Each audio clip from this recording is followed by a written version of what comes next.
What's up, people? Back with another reaction, back with some more Duran Duran. And I'm going back to do something that a couple people had suggested, in which, from the moment I reacted to the album version of the Chauffeur, I knew I had to do, which is to say, we're back to the Rio Double Deluxe 2 CD edition. Once again, shout out to the guys in these classic photos. But yeah, we are going to go to the blue-silver version of the Chauffeur. Now, I have gotten a little bit of context from people. I think Ron and a couple other people had mentioned, I think Izzy as well, that this was an early version, and it's sort of closer to Simon's original sort of articulation or rendering of the song. I think it's a more instrumental sounding, or not instrumental, I think it's like a less electronic sounding version of the tune, if I remember correctly. And so yeah, I'm interested. I think someone even said that it may have more of like a Middle Eastern, like Western Asian flavor. Perhaps, it was, as far as I understand, written when he was in Israel. And so I think, I forget who it was, but someone was suggesting that perhaps the sort of sonic atmosphere is a bit more in that sort of regional idiom, so we'll have to see.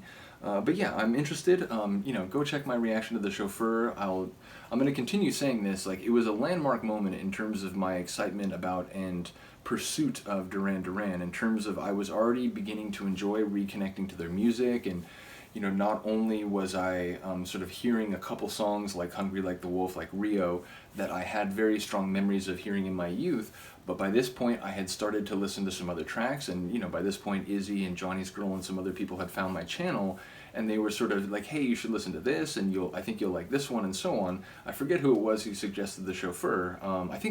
In fact, I think it was Ron. I think Ron was saying, oh, you got to do the Chauffeur and New Religion. If I'm remembering that correctly, I think that was like, he was the first person to say that.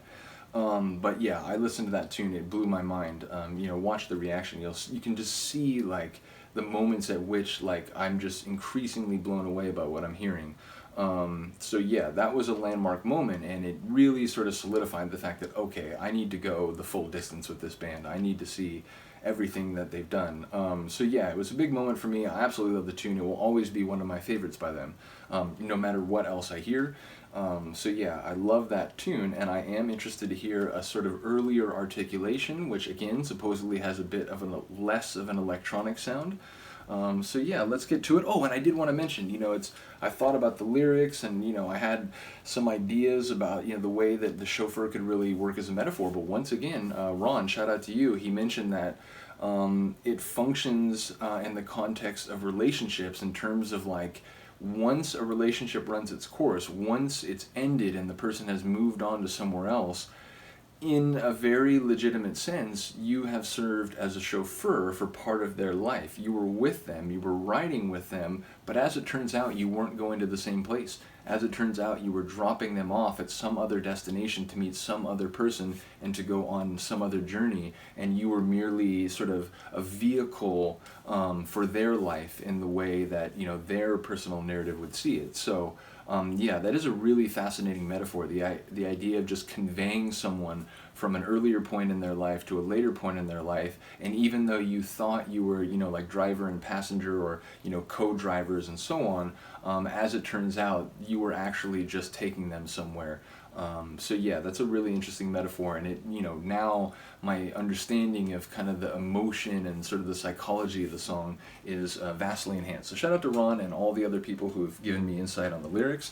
But with no further ado, let's get to it. This is the Chauffeur Blue Silver, and it also has an extra parenthetical here on the special edition where it says early version.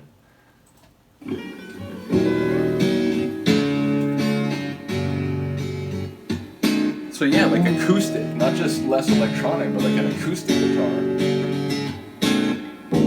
Out on the top lanes, the glides are moving, all looking for a new place to drive. You sit beside me, so newly charming, sweating dewdrops glisten fresh in your side. And the sun drips down, belly heavy behind. The front of your dress all shadowy light, and the droning engine throbs in time with your beating heart. Any version of the song I will love. Way down the lane away, living for another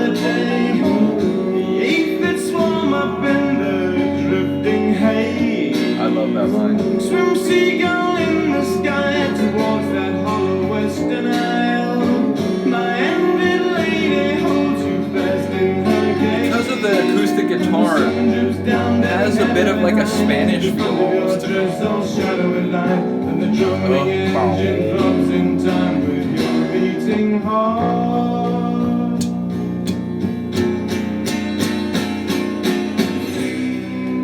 Sing, blue silver. This moment in the original is just unbelievable.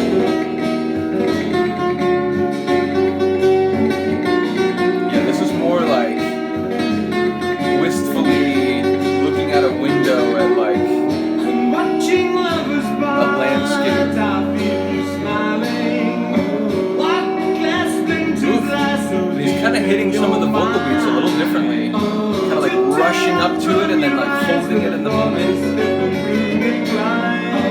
And I'll only watch you leave me further behind. When the sun droops down, bedding heavy behind the front of your dress, all shadowy line. And his voice, I think it comes to the fore a little more in this version. When the sun droops down, bedding heavy behind the layered front of your dress, vocals. all shadowy line. And the drumming engine throbs in time with your beating heart.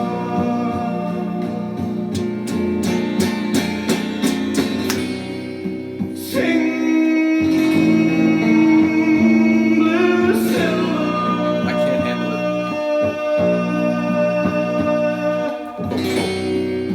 Sing, And again, it's like a heartbeat percussion, right? Like it's like a pulse.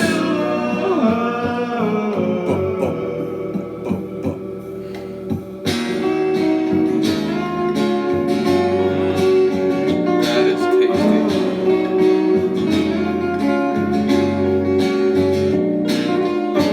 It feels less demented carnival and more like soulful and artistic.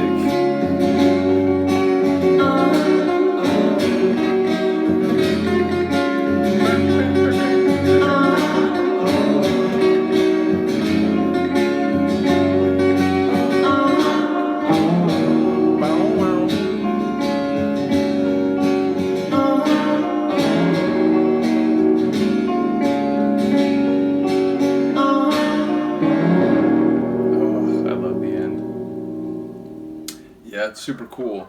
Now, I'll admit, like, this might be because, you know, I talk about this in classical pieces a lot. Like, the first recording I hear of a given symphony or concerto or overture tends to, like, imprint on my brain as, like, oh, so that's the, like, real way to play it. That's the right tempo, that's the whatever. And so then if I hear, like, a different or a different conductor and a different orchestra play the same piece, and maybe they play it at a slightly different tempo, or maybe they sort of like stretch out a particular motif, whereas in the previous version I heard, they kind of speed through it.